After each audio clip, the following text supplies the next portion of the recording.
मनीष सिसोदिया जी की जमानत जोरदार तमाचा है तानाशाही के ऊपर, हिटलर शाही के ऊपर और मोदी सरकार के जुल्म के ऊपर। 17 महीने आपने एक ऐसे व्यक्ति को जेल में रखा जिसके खिलाफ एक सबूत नहीं था, 1 रुपए की पैसे की बरामदगी नहीं हुई, कोई जमीन जायदाद का कागज नहीं मिला, गांव खोद डाला, बैंक खोद डाला, घर खोद डाला, कहीं कुछ नहीं मिला। लेकिन ईडी वाले, सीबीआई वाले तारीख पे तारीख, तारीख पे तारीख, तारीख पे तारीख, 17 महीने आपने सिर्फ और सिर्फ एक प्रयास किया, मनीष सिसोदिया कैसे जेल में रहें। आज माननीय सर्वोच्च न्यायालय का फैसला न्याय व्यवस्था की जीत है, लोकतंत्र की जीत है और दिल्ली और देश के लोगों की भावनाओं की जीत है। पूरा देश ये मानता है कि शिक्षा के क्षेत्र में अद्भुत और अनुकरणीय काम मनीष सिसोदिया ने किया और आपने ऐसे व्यक्ति को पकड़ के जेल में डाल दिया।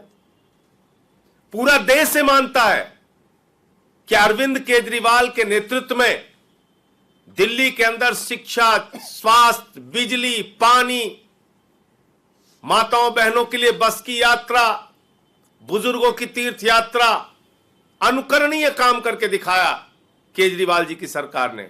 आपने केजरीवाल को पकड़ के जेल में डाल दिया। मोहल्ला क्लिनिक का मॉडल जो पूरे दुनिया में प्रचारित हुआ, आपने सत्येंद्र जैन को पकड़ के जेल में डाल दिया। मैं संसद में इस सरकार के भ्रष्टाचार के खिलाफ आवाज उठाता था, मुझे पकड़ के 6 महीने जेल में रखा। तो मकसद जांच करना नहीं है, मकसद है विपक्ष के लोगों को पकड़ पकड़ के जेल में डालना।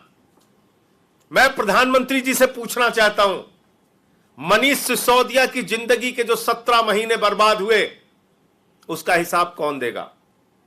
मनीष सिसोदिया की पत्नी, उनके बच्चे, उनके परिवार ने जो मानसिक प्रताड़ना झेली, उसका जवाब कौन देगा?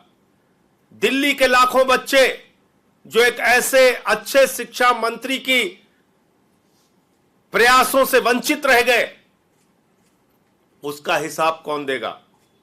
अपनी दुर्भावना और द्वेष की राजनीति के कारण आपने 17 महीने से मनीष सिसोदिया को जेल में रखा था।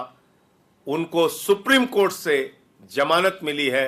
अरविंद केजरीवाल के मामले में तो कई गुना आप आगे चले गए। ईडी कोर्ट ने जमानत दे दी बगैर ऑर्डर की कॉपी के। न्यायपालिका के इतिहास में पहली बार रिहाई पे आपकी ईडी ने जाकर रोक लगवा दी और जबरदस्ती नया मामला सीबीआई का बना के केजरीवाल जी को आपने जेल में रखा है। अब भी जरा सी भी शर्म है, जरा सी भी शर्म है प्रधानमंत्री जी, तो आगे बढ़िए और इस राजनीति को खत्म कीजिए। जो हमारे नेताओं को आपने जबरन जेल में रखा है, अपनी एजेंसीज को कहिए फालतू का न्यायालय में विरोध करना बंद करें। आपके पास कोई सबूत ही नहीं है। न 1 रुपए केजरीवाल जी के यहां से मिला, न सत्येंद्र जैन जी के यहां से मिला, न मनीष सिसोदिया जी के यहां से मिला। मैं अपने केस के बारे में बोल नहीं सकता, कोर्ट ने रोका है। क्या कर रही है आपकी जांच एजेंसियां? और जहां पैसा निकला उस पर कोई कार्रवाई नहीं करते। 60 करोड़ रुपए की रिश्वत, मैं फिर दोहरा रहा हूं, भारतीय जनता पार्टी ने शराब घोटाले किए हैं और भारतीय जनता पार्टी ने 60 करोड़ रुपए की रिश्वत शरद चंद्र रेड्डी से ली है। उनके नेताओं से कोई पूछताछ हुई?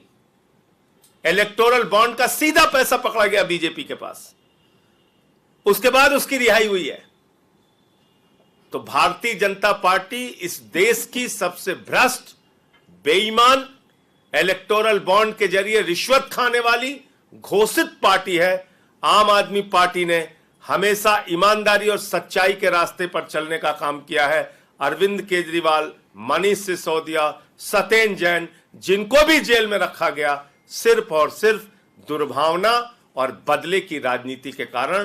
भारतीय जनता पार्टी वो पार्टी है जो घृणा, नफरत, द्वेष, झगड़े, लड़ाई, दंगे, फसाद, इसमें यकीन रखती है। उसको किसी का विकास नहीं करना है, उसको देश को आगे लेके नहीं जाना है। मैं फिर दोहरा रहा हूं, मनीष सिसोदिया के इस जमानत से पूरे देश के लोगों में, आम आदमी पार्टी के कार्यकर्ताओं में जबरदस्त उत्साह है और आने वाले चुनाव में भी इसका बहुत बड़ा फायदा आम आदमी पार्टी को मिलेगा। जल्दी हमारे नेता और पार्टी के मुखिया अरविंद केजरीवाल जी बाहर आएंगे, सत्येंद्र जैन जी भी बाहर आएंगे। ये राजनीति नफरत वाली थोड़े दिन तो चल सकती है, लेकिन इसको इस देश के लोग, दिल्ली के लोग पराजित करेंगे।